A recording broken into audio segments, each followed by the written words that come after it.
Hi, this is Charlene Burke with Grow Because You Know. That's www.growbecauseyouknow.com. Welcome to Morning Mindset Cafe, where today we are discussing the book Success Through a Positive Mental Attitude, written by Napoleon Hill and W. Clement Stone. We are currently on chapter 13. Yes, I do have a hard copy, 1969 version. There's a PDF in the live stream for those who would like to download it.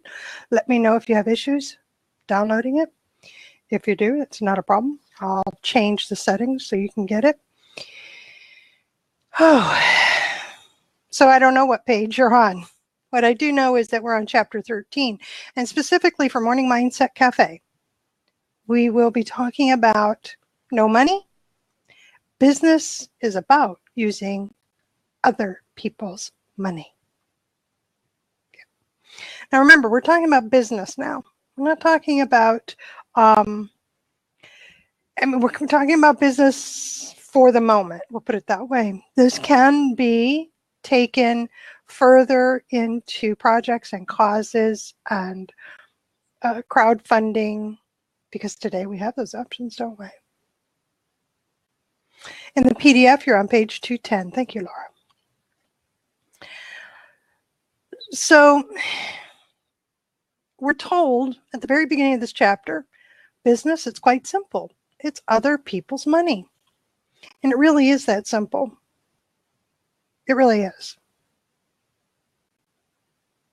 It is the way to acquire great wealth.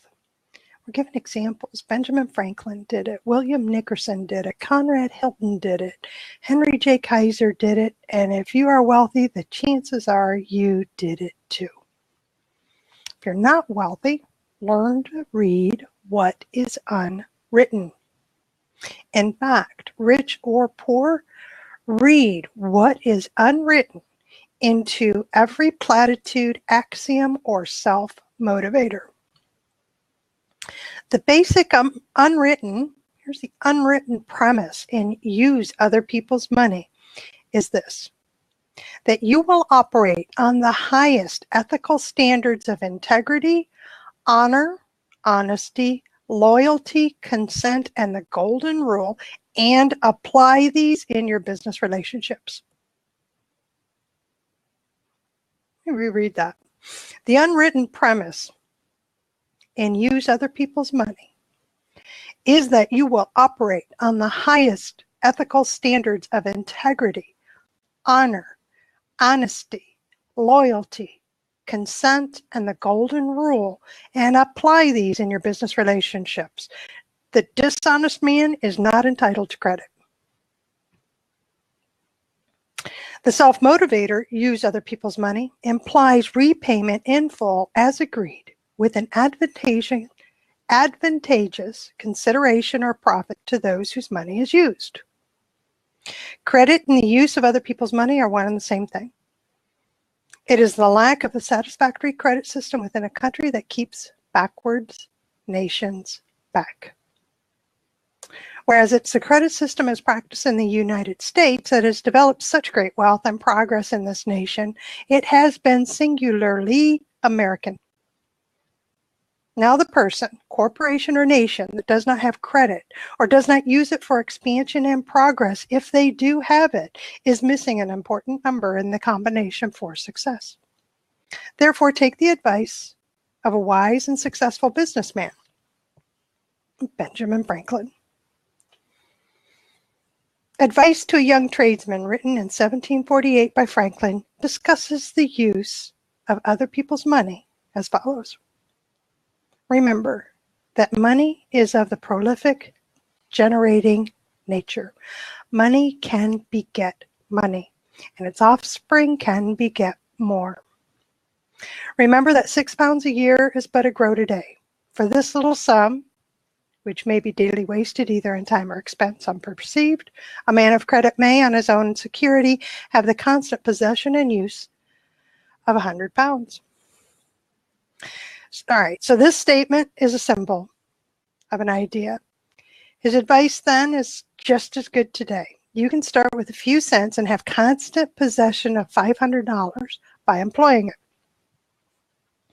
Or you can expand the idea and have constant possession of millions of dollars. That is what Conrad Hilton does. He is a man of credit.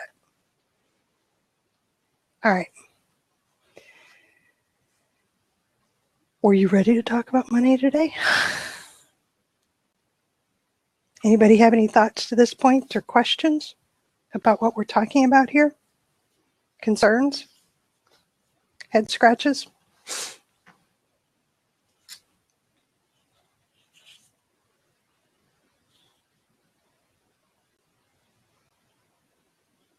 Okay.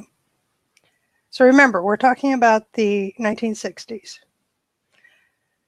Still considering. Can you pose a question? All right. The question is, do you understand the value of a credit line? What it means? Maybe that's two questions. Do you understand what it means to have a line of credit? Do you understand what it means to you in your business to have a line of credit?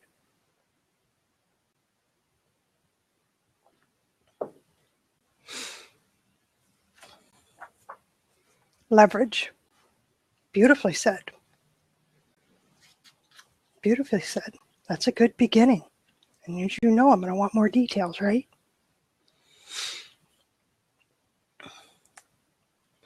This is what Conrad Hilton did. And by this, again, remember, this is the 1960s when this was written. The Hilton Hotels Corporation obtained credit of $25 million to build luxurious motels for air travelers at large airports. The corporation's collateral? Mostly. It's Hilton's name for honest dealing. I want you to think about that for a second. At the time, for $25 million, Conrad Hilton did not have a series of hotels around the country or the world to put up as collateral. Nope.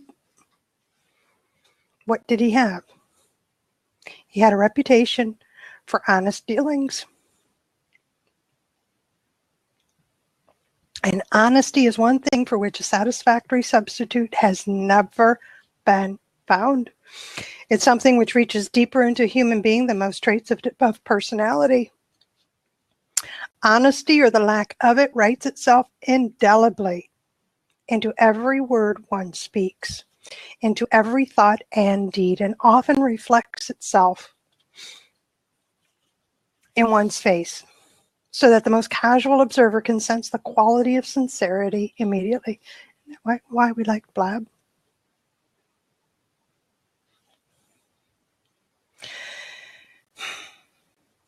The dishonest person, on the other hand, may announce his weakness in the very tone of his voice, the expression on his face, in the nature and trend of his conversation, or in the type of service he renders. So while this chapter might seem to be about the use of other people's money, it has strong overtones about character. Honesty and reputation, credit and success in business are all intermixed. The man who has the first of them is well on his way to gaining the other three. What do you mean by provided opportunity, Matt?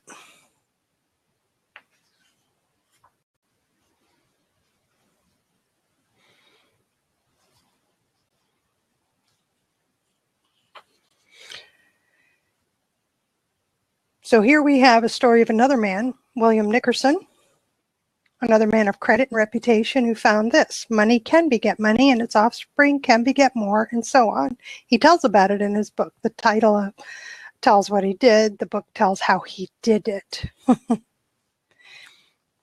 His book is aimed specifically at how to make money with other people's money in your spare time in the real estate field, but almost everything he has to say applies to you in your efforts to acquire wealth by making investments with other people's money. His book title: How I Turned $1,000 into $1 million in Real Estate in My Spare Time.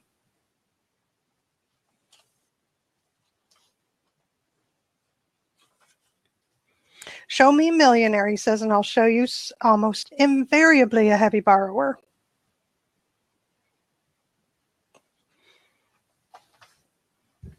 Here we go, right? So Matt's saying, I'm thinking about how honesty builds credibility with people, and that builds a supportive library of people. Yeah. Honesty is a little deeper than that. And it's a little deeper than a level of credibility. If you come to me and ask to borrow monies from me, then I am going to first ask, what kind of collateral are you going to put up, just in case you can't pay it back. And I'm going to do that because I don't know you that well. You know, I have money. I've already said aloud that I'm willing to offer it in creative financing terms or circles or something, and you come to me and I don't know you that well, right? So I'm going to ask, what have you got to put in its place? What am I going to get in case you're not able to pay the cash back? Now, the different scenario is I've known you a while. I've seen how you work. I've seen how you run your business. I've seen how you acted and treated people. I've watched as you've maybe grown a family or participated in community events, or you're active just in the general world, right?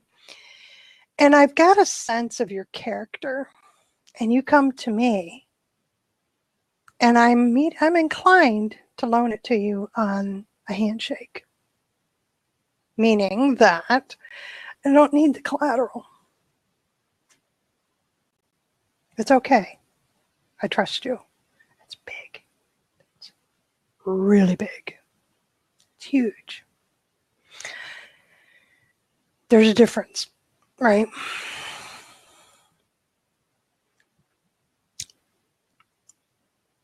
Honesty over time builds strong trust. There you go, Matt. Yeah, I can go with that.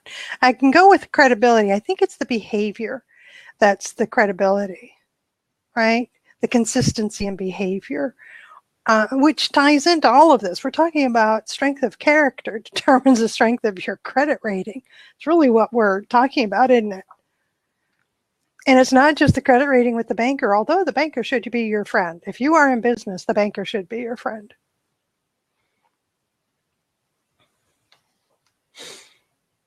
And take it seriously.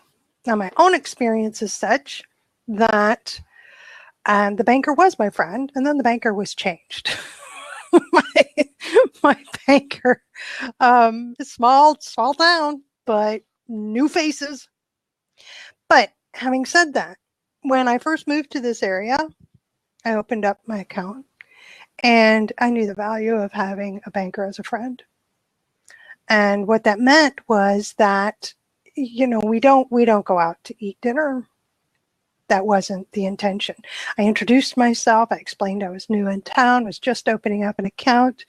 At the time, I told them that, I told her that I would be traveling an awful lot, and that I needed to know that the tellers would be responsive to me if I made a phone call or needed access or what have you. And when we talked a little bit, got to know each other just a little bit, and I made a point every time I was in town to stop at the bank. Now, this has only been in the last 15 years. I did this when I was back in the 80s. Based on that, based on my behavior, based on my activity in the bank, I've got a line of credit. I have no, I mean, if I needed, honestly, when I need to, I can just go to the bank and I can get a loan. And they're called signature loans. Yeah. Based on my signature, I don't have to put up collateral. It is a nice place to be. It's also very important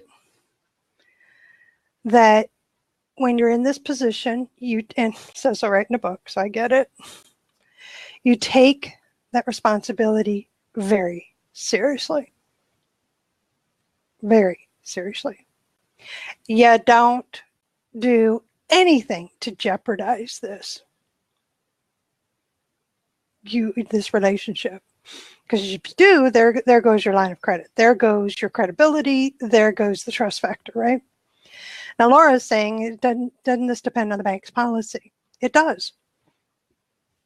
But I can also tell you that the bigger you become in terms of business, the more loose that policy becomes. There is leeway. I mean, I can't, I can't go in to a bank that doesn't know me, right, and ask $4 million. Not without heavy collateral. If I have to have the equivalent of $1 million in collateral. I mean, that's why when you go to the bank to get a car loan, the loan is based on the value of the vehicle. It's not based on how much you want to borrow. So if you want to borrow $35,000 because that's what your friend is selling the vehicle for, but the vehicle is actually valued at $22,000, you're only going to get $22,000 from the bank for a car loan, right? And yet, if you have a good relationship with the banker, if you have good dealings with them, if you've shown yourself to be a person of character, if you've had long-term relationship that shows they've made money from you, you've made money from them, it's lucrative, they can trust you and what have you, conversations in the office make things happen. It happens in business all the time. The only time that it gets hinky is when the financial industry is battling state or federal interference of some sort. So having said that, what we're talking about right now is having your banker as your friend. What about a friend who has a lot of money? Same thing applies. Same thing applies. Just because they have it doesn't mean you should have a part of it. Just because you ask doesn't mean they should say yes. Who are you when you are asking for that money? And that's what we're talking about here, is that character.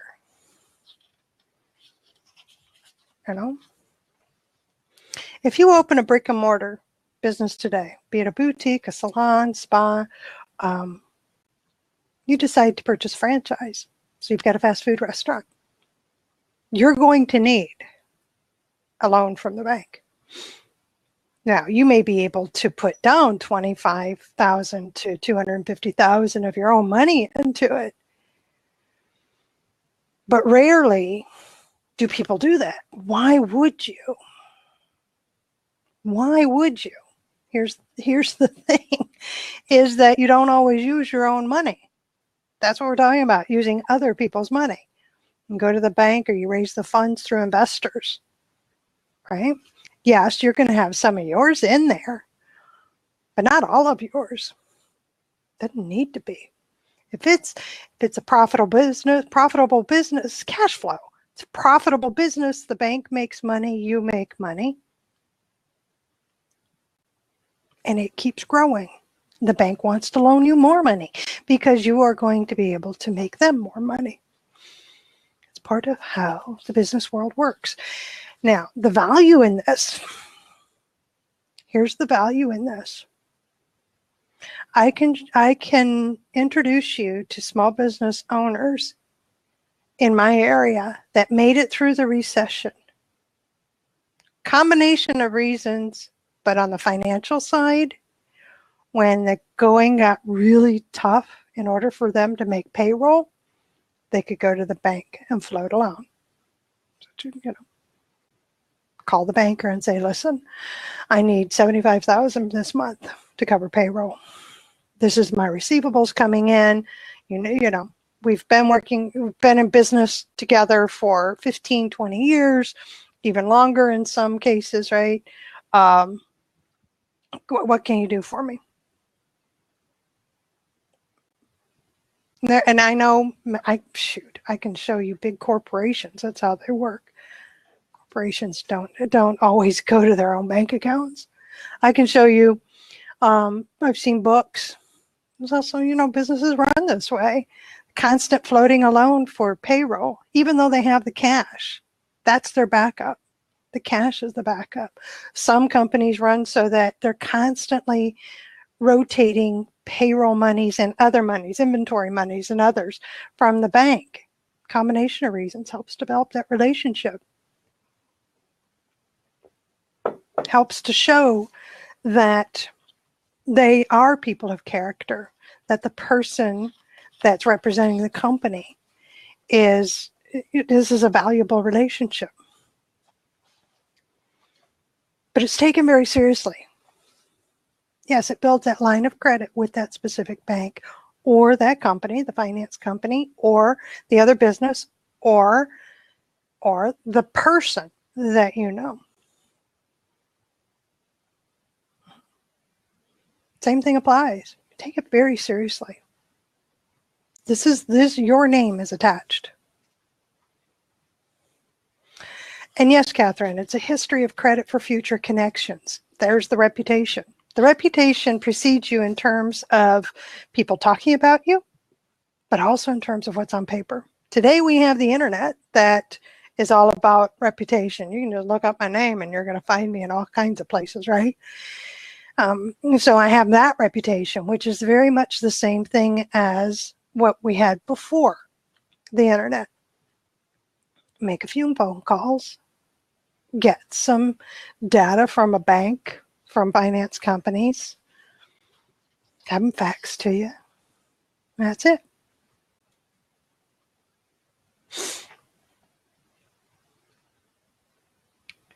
So again, what we're talking about, regardless of the dollar amount, is that in the beginning and at the core, it really is about your character.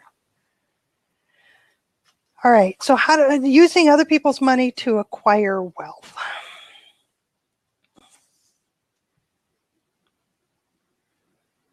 When there's nothing to lose by trying and a great deal to gain by trying, if it's successful, then by all means try. Okay. When you make a deal with someone, develop a plan that will give him what he wants, and in doing so, get you what you want. That way, a good deal occurs, and a good deal is mutually advantageous. Credit used indiscriminately can hurt you. Yes, it can. Abuse of credit is the cause of much frustration, misery, and dishonesty.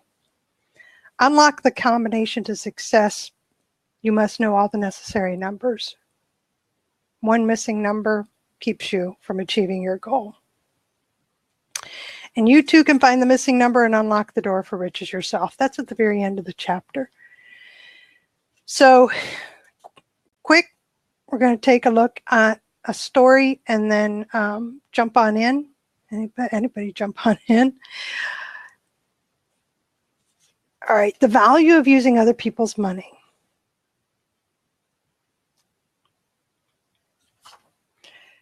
Let's see here. We have a full story. It's all about character, and it's about, let's see here.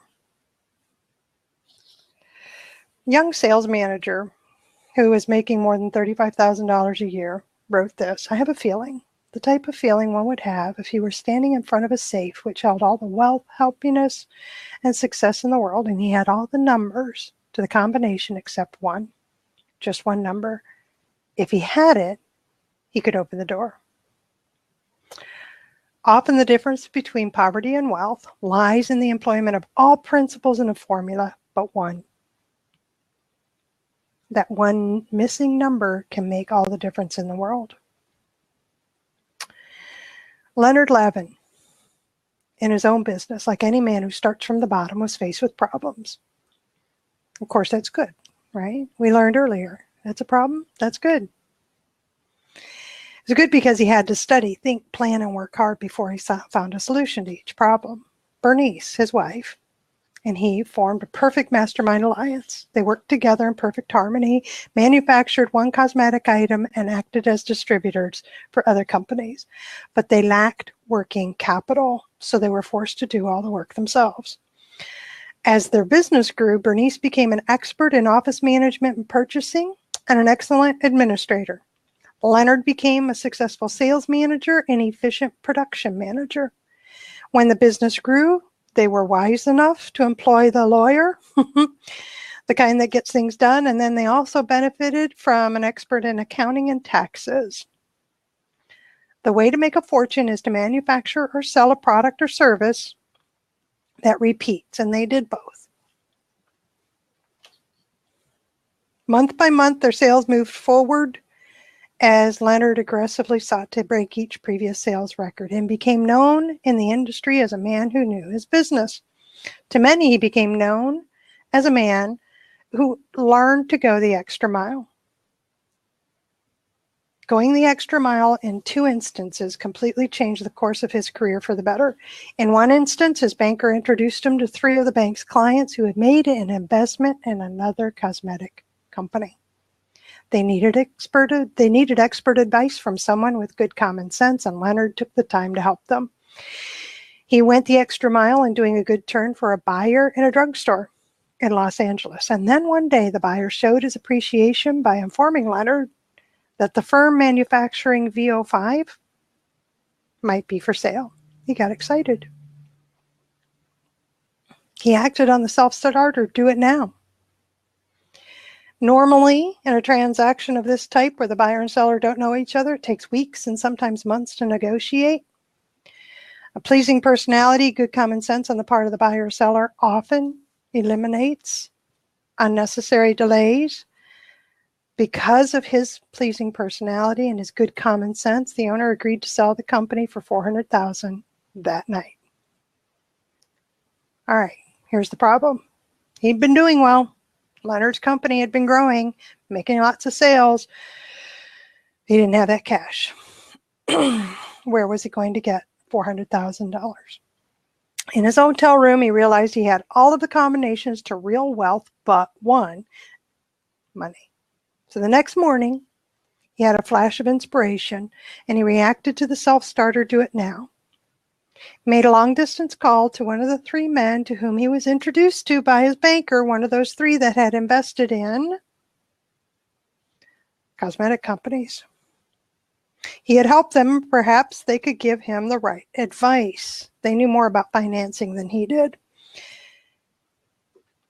Because they had invested in another cosmetic company, perhaps they would invest in his, and they did. And because these 3 were experienced in investing, they employed a successful formula, making it necessary for Leonard to agree to this. 1, consolidate all his operations. 2, devote his entire efforts to one corporation. 3, have the corporation pay back the loan on quarterly installments over a 5-year period. 4, pay at the going rate of interest on the loan. And 5, give 25% of the corporation stock as a premium for the investment gamble. We just talked about that, right? If you're a person of honor and integrity and honesty, you're willing to discuss terms of the agreement for borrowing this kind of money, any kind of money. And both must benefit for it to be a good agreement, right? For it to be a good deal, not only is it mutually agreed upon, it's mutually beneficial.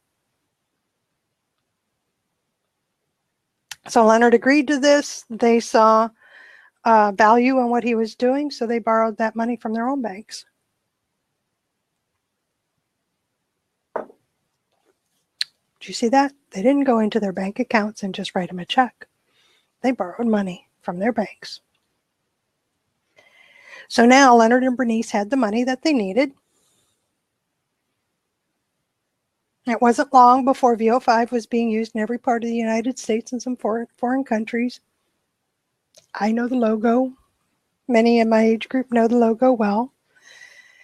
December, usually a slow month, was huge for them. And they did very, very well.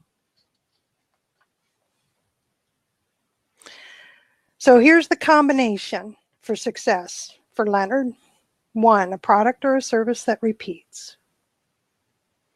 A company making money with an exclusive product, a trade name, but which has leveled off. Right? A good production manager who operates a facility with maximum efficiency. A successful sales manager constantly increases sales by adhering to a successful sales formula while simultaneously seeking better sales methods. A good administrator, an expert accountant, a good lawyer, sufficient working capital or credit to operate the business and expand it at the right time. I think we can all take lessons from that, even though we're not in the business of manufacturing. But what service do we offer? And is it repeatable? And do we have a system? And if we want it to grow and we want it to be scalable, where are we going to get the money? And why? It really does boil down to this for me. This is what I'm getting out of this. Why should or would that bank or you personally give me money? Why would you loan it to me? On what basis would you loan it? And then the other thing that I found interesting was that, so here's a couple that has a manufacturing concern. By his activity, developing a reputation for being helpful, for going out of his way, for going the extra mile, for being a go-getter, by being seen, right?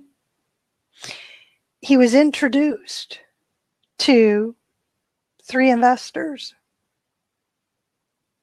And he had a relationship with them. They got to know him a little bit. Now, for all I know, they just had dinner. And because of a mutual relationship, right, the mutual connection, they enjoyed themselves and they had a good feeling about him when he left. And that was it. But he remembered them when an opportunity presented itself that I could use investors in this.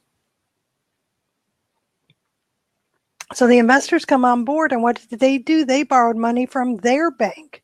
So all the time with this cash flow that's happening, all the time relationships are being nurtured.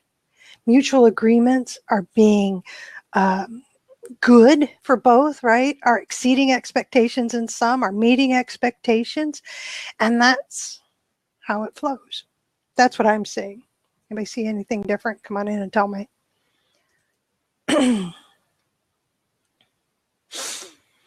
Cash is the struggle for many businesses, especially startups. That's why Shark Tank is so popular. Oh, it is. And have you noticed on Shark Tank, it's always about the numbers, isn't it? Or is it? Here's the interesting thing.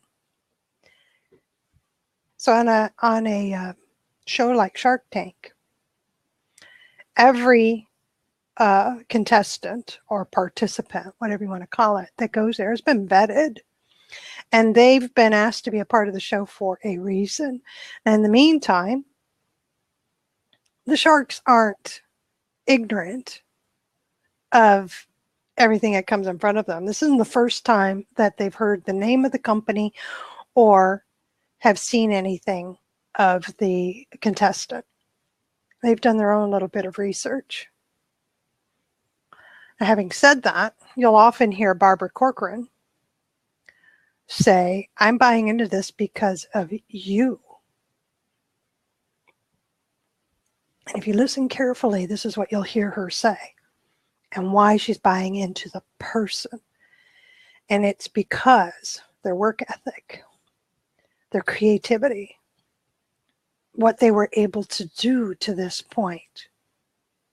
And she sees their potential. She kind of sort of believes in the product, right? But she's looking at the person. Then you can see why and hear why a shark would say, I'm not going to invest because of you. The business is good. The numbers are great. But I'm put off by your attitude. I'm put off by how you present yourself. I'm put off by, So they're still looking at character, aren't they? Still looking at character. The interesting thing to me is that, yes, even though I know it's a scripted program for a general audience is that how few in the general audience catch the nuances. If you want to know what it's like to pitch in front of investors, look in your area for an investors club. There's usually a venture capital club or something similar. And if you don't have one or don't know of one, go to your banker and ask. Sometimes they will allow guests. Sometimes they will open it up to the public. We had one here in Louisville that about twice a year they opened their meeting to the public. It was a nominal cost. You covered your lunch. And you could go in and you could see somebody pitch product or a service, their company, because they wanted investments. Fascinating. And it is. They say it's all about the numbers, but in the meantime, but you. Andrea. Good morning. I can't hear you. Hi. Try again. Mm-hmm. Oh, it's not again. Do I have to refresh again? Oh, shoot. I forgot. Last week it was because I couldn't hear. And I refreshed and all was well. So come back in, dear. It's not you. It's me. How often is the case? Is that? Yeah, it's often. Sometimes it's character and sometimes it's physical. So hang tight. All right, try it one more time. All right, no, but I'm going to have you hang tight because I think it's me again. So okay. Let me refresh. How is everyone this morning? Hopefully Charlene will be back in just a few minutes. Hey. I love the whole idea of other people's money, but it is an art, if you will. Hey, Charlene. Can you hear me now? I can hear you. Yeah, okay, good. All right, so you love the idea of other people's money. But it's an art. Because, I mean, everything that you address is absolutely true. They have to trust you. They have to trust your history. They have to trust your idea or the breakdown of your idea. And networking is important. It's not just about, it's a great idea. It's how can I be profitable and how well do I know you, to ensure that you can really pull this off. Because, I mean, I've been in investor meetings, I've been in pitches, and routinely I'm asked, so how does this fit me, like fit our business? Like what will we benefit from it? And sometimes it has nothing to do with that company. I just say, well, your benefit is the money, your return, right? And then they ask me questions like, well, what do you know about this? What is your background?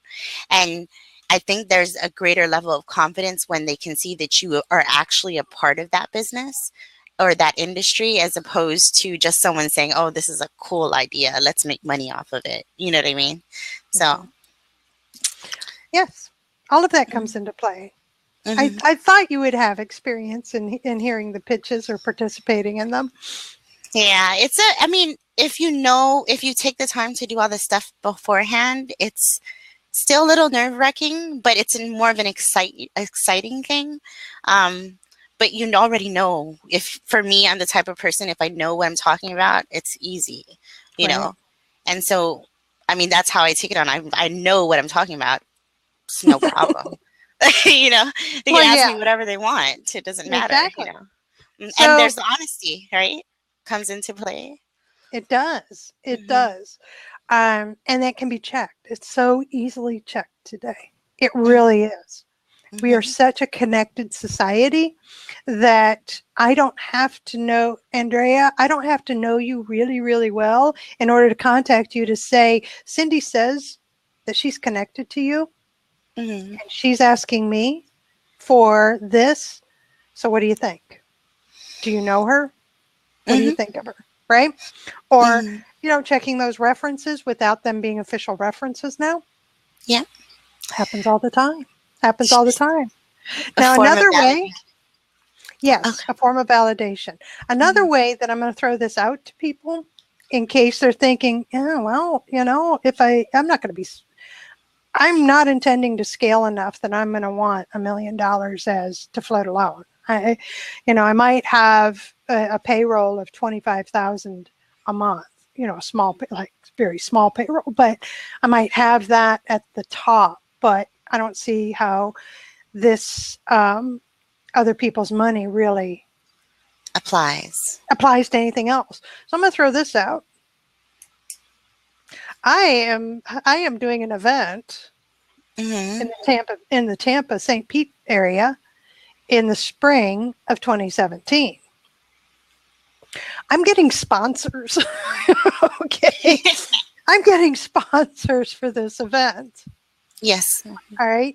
I'm going to be involved in an event in October of this year. Now, albeit I happen to be a presenter, and she's getting sponsors, right?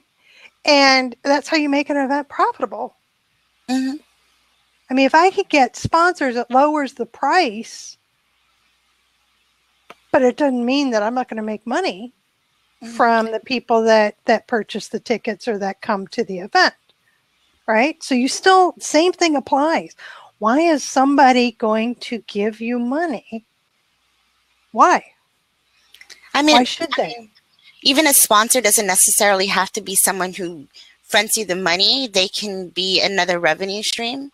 So, I mean, if they buy a seat at your conference or a table at your conference or your event, that's another revenue stream, and they call themselves sponsors. Exactly. So Yeah, and they get butts in the seats, which fills the event. absolutely, and it Well, makes you you have even that. more credible because it's Yes, sponsored by. So exactly. So there's a variety of ways you can look at this on the business side. How about the personal side? mhm. I mean, I honestly, I didn't, I needed a vehicle quickly. I had, yes, I made my promise to myself, the vehicle before last, that I would drive it till the wheels fell off. And it was at the dealership being inspected, and he showed me, he says, your wheel is about to fall off, literally. I said, okay, yeah, it is now time for me to get a vehicle. Yeah, I didn't want to go to the bank. Didn't want to. I'm like It that. just, yeah, I didn't want to. I could have. I've done it before. Just gone to the bank and said, I need this much money. Signature loans, right? Okay. And I've done that for vehicles. I didn't want to do it this time. And so I thought about it, and I thought, well, an opportunity will present itself. It'll have to, because I just really, I had my reasons. I didn't want to go to the bank. And friend, Hmm. we were just talking, and I mentioned that what had happened at the dealership, at the getting the vehicle inspected, and the friend looks at me and says, "How much do you need?" Hmm. Boom.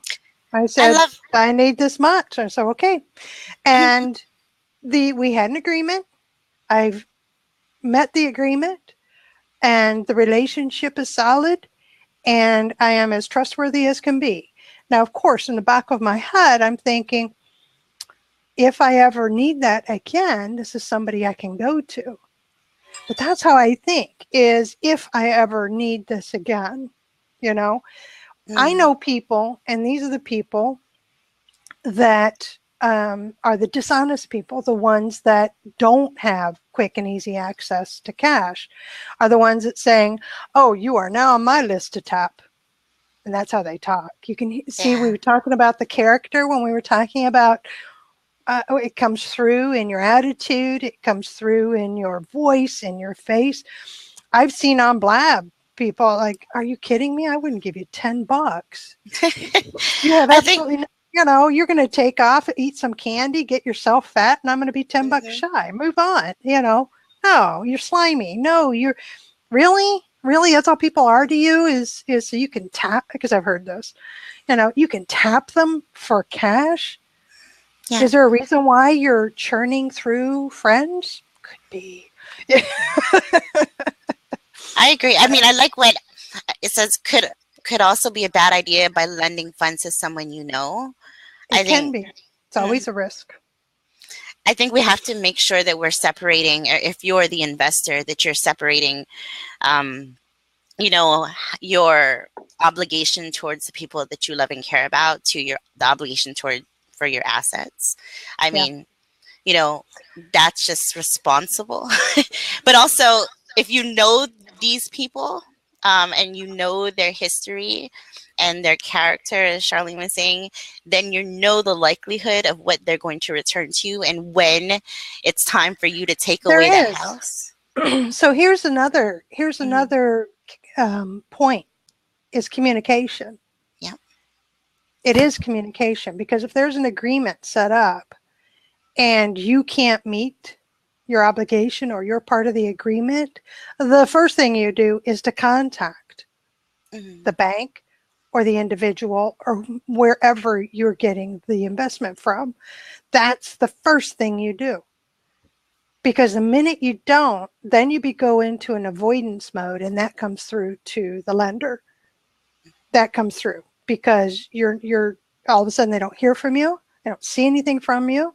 Now they have to track you down for their money. That's not cool. Mm-hmm. That's not cool. Now I've had that happen to me where I have been the recipient and didn't realize that I hadn't communicated well, and said, "Oh crap, they're chasing me for money. Not cool. Not cool. So let's have a conversation, get you up to speed. This is what's happening. This is the agreement. We're good. Move on." So again, it comes down to the individual, doesn't it? Mm-hmm. I think people should be very careful about, like you said earlier, whether you really actually need the money. I think that a lot of the mentality today, when in terms of startups themselves, like the banker, the lawyer, the accountant, is like borrow money that's not erroneous borrowing. Mm-hmm. And I think that's a scary thought. So um, I hear so many stories from investors. I hear the downfall, of people require getting money in advance before they need it. And I hear I Oh mean, man. yeah, and it's their If you're in a aggressiveness. startup, I can almost guarantee. I've got a friend of mine. He's an angel investor. Hmm. He is not a banker. He is an Yeah, investor, and he sets the terms. And yeah, those terms are, if I'm investing $500,000, you're getting 25,000 now. You're getting 40,000 after this benchmark. You're getting 60,000 after this benchmark. Whatever, right? It is outlined specifically because of that in the startup industry. And what can happen is the influx of cash, the cash management goes out the door. You don't have a good administrator. hmm, And all of a sudden, everybody's focused on that which they love to do, but they're not reined in so that they're behaving responsibly. And you can go through millions of dollars quick. yeah. If you don't have somebody with the reins. So I'm glad you said that. Yes, there's a reason why there's a reason why the investors will space out the monies for particular benchmarks, milestones, or dates. And the purpose is to keep you, the borrower, hungry. On track, yeah. And it's to keep you hungry, yes, and on track. Hmm. Yep, I'm glad you said that.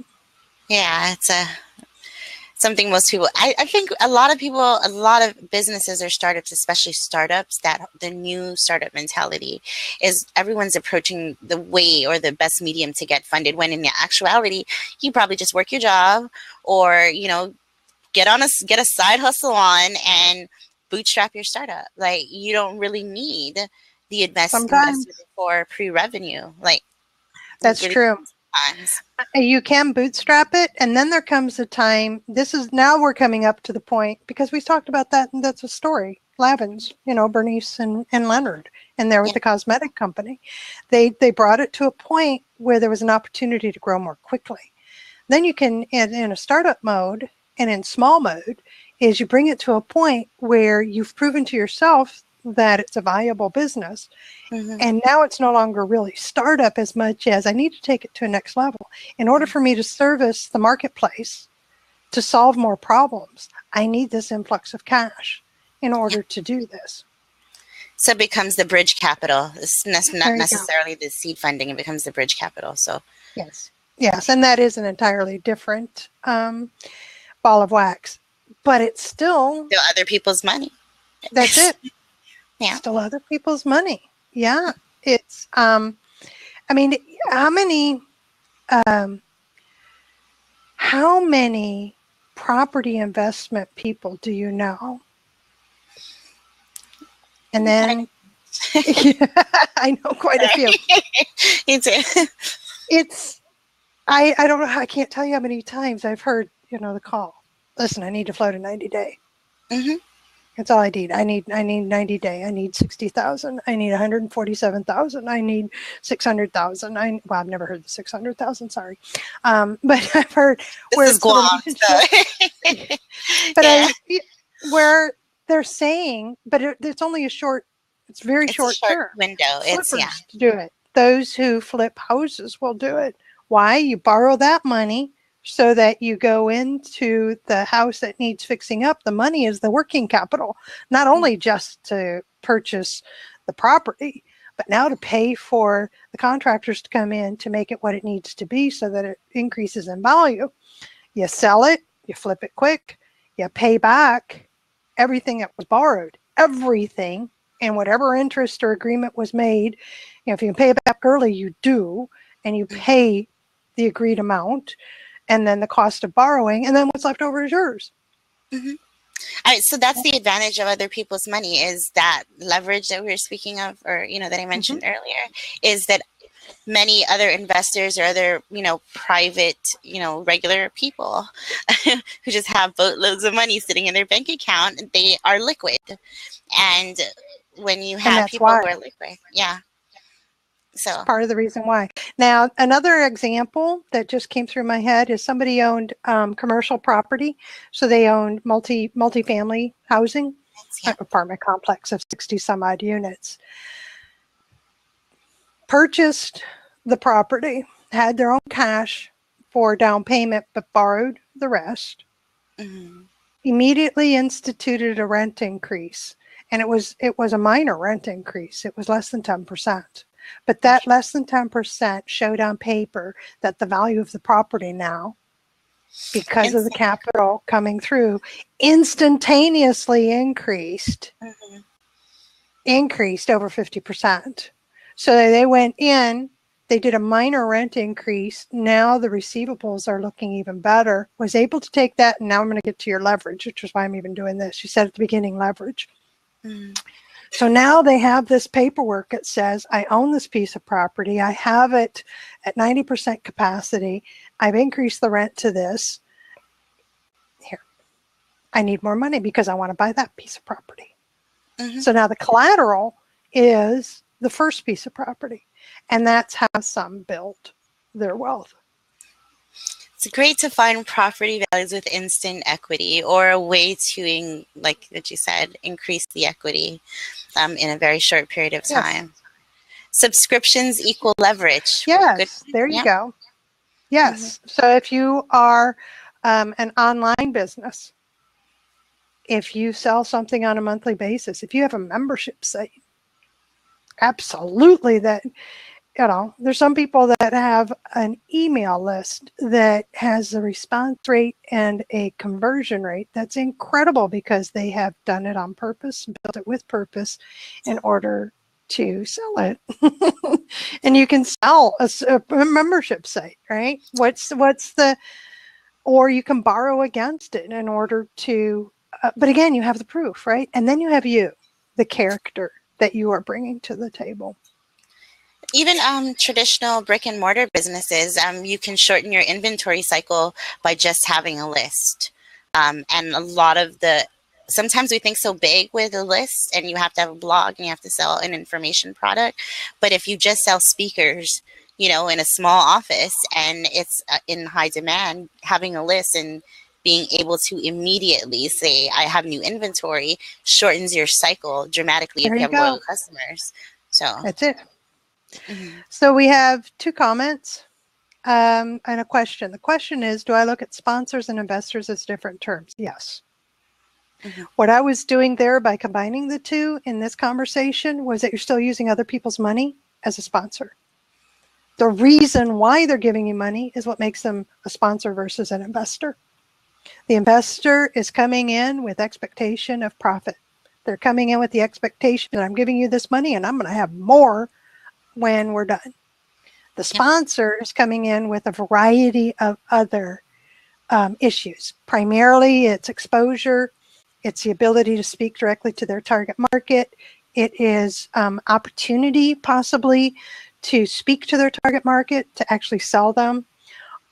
So there's marketing, publicity, as well as feel goodness.